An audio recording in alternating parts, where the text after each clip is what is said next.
Hi everyone, this is Carrick from ACG, and today I have no games to review, so I'm going to review Minions as requested by a subscriber, and that's the animated movie. It breaks on July 10th, I believe, that stars a bunch of apparently jaundiced little kids pretending to be villain sidekicks. Now, all joking aside, Minions tells the tale of the aptly named Minions from Despicable Me 1 and 2 and animated movies, who start the movie as single-celled organisms and then ramp up through the prehistoric times and the times of the pharaohs, and very sadly for Napoleon, it shows them going through his time as well, and they smash one-eyed first into the 1960s, where they sort of quickly make a bold plan to go find a villain worth their time because, as we all know, I think, true evil got to the 1960s, frankly, just looked around and was like, this looks good, and stopped. You'd think by now, though, that the villains would have some kind of international telephone number for distress revolving around these guys, since they've single-handedly brought down every despot, maniacal ruler, and supernatural fiend throughout history by the simple act of trying to just be helpful. I mean, you'd think that no one would trust them and no villains would hire them, and certainly everyone, I mean everybody, would recognize them. But nope, luckily, three sickly-looking tubes with eyes just aren't that memorable in this worldview. So I can only guess that it must be New Orleans. In fact, it surprises me that the heroes don't just hire them as spies to go work for the bad guys, because the villains would be out of business in like record time. First, let's look at the plot. I think it's pretty fair to say that animated movies have gone to the point now where plot actually does matter. You know, in the past, sometimes you could get away with it, but now, despite how sickly cute they might be and so forth, it really does matter if it has a good plot. Minions actually gets moving pretty quickly after a hilarious opening act showing them rampaging through history like they're one part bad luck, one part cosmic karma machine and banana camo.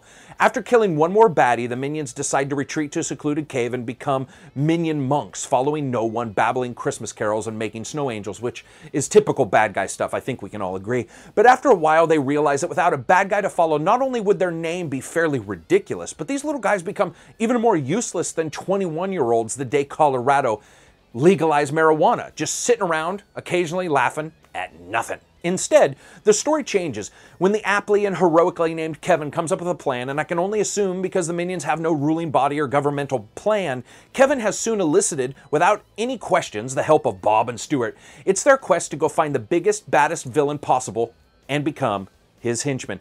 You know, characterization and its folly is where Minions is at its best, with similarities to real-life people being hilarious, like Stuart being dumb but just thrilled people cheer for him when he goes with Bob and Kevin. It's like a Bush family reunion with little clue as to what's going on, but a dire need to be important to others. That entire family just lives that. The traveling and montage sections are indeed some of the best in Minions, showing a hilarious worldview that's a mix of the human-like tendency to go with the flow despite intense danger, and the intelligence of seeing the world through the strangely innocent eyes of the Minions themselves. So they travel to the US, and in a moment of incredible luck, they discover the aptly titled Villain Con will occur in just a few days' time and will be the first true appearance of the also aptly titled Scarlet Overkill. I think I should have known something was up in this movie when the movie began to make such a gigantic deal about this character. I admit at first, I missed it, despite the name staring me right in the face, and just the overall way the movie treated her. Travel and hijinks ensues, including a hilarious bank robbery, and the Minions finally meet up with Scarlet, voiced by Sandra Bullock, and accompanied by her evil co-conspirator, Herb, voiced by John Hamm, and they quickly just basically end up demanding that the Minions go and steal the Queen's crown, and that really is the starting of the movie when you think about it. And from there, the yellow cornstarch sort of hits the fan and we're off. A movie like this hinges on a couple things regardless, and that's the animation, obviously, the voice actors, and of course the overall plot and its assorted gags, especially a Minions movie where, guys, if you think about it, the title characters are themselves technically sight gags from previous movies. Now, as we can expect, the Minions world is just absolutely amazing to look at, and that alone will keep most kids interested, while adults, I think, are going to find some enjoyment in the consistently surprising number of adult age-appropriate jokes, with nothing being sinister or out of context or sexual in content. The jokes evoke a far more playful attitude than, let's say, the Shrek movies ever did. Even when dealing with things as nefarious as torture, Minions handles it easily, with once again the viewpoint of creatures so evil they just aren't really that evil, being true throughout the entire viewpoint. I was disappointed that this movie didn't seem to have as many call-outs to other animated movies or little Easter eggs that I could find, at least, but that's a small nitpick, and it's not even really a big part of the movie. The voice acting's also excellent, with Sandra Bullock pulling off the spectacularly over-the-top Scarlet, and John Hamm is at times sounding almost unrecognizable, but still slightly sleazy as her lovable man Herb. Matter of fact, I thought he did a really amazing job. Then you have the minions speaking a mixture of gibberish that sounds like, you know, Alan, Simon, and Theodore from the Three Chipmunks sped up faster than normal, reversed, and some random language from the Sims video games mixed in.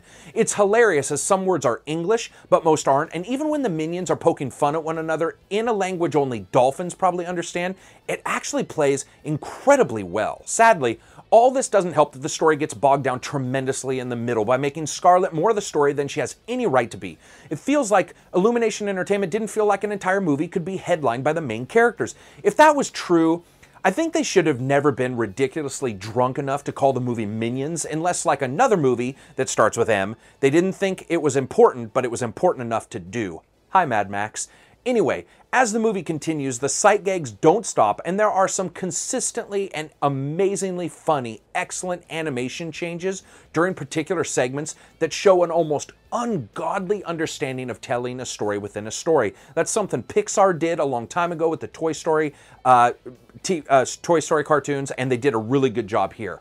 Now, sadly, by the end, and even moment to moment, Minions is a bit clumsy with some flat scenes, like a couple chase scenes through London that are supposed to be impressive or at the very least interesting, and instead sort of falls flat. While Minions shows its true strength during its slapstick scenes or those making fun of pop and movie culture, it's always strange to me that so much time and effort goes into something, naming it, plotting it out, and then in the end, the very thing becomes secondary, and sadly it really is true of Minions. Though I enjoyed much of it, the fact is it consistently felt the need to remind me that the title characters aren't exactly the stars, while they continued to be the presence and reason I showed up in the first place, leaving much of the movie a bit of a letdown, including the end, which wasn't as surprising to me as I think they thought it would be, and it wasn't as interesting as I think they wanted it to be.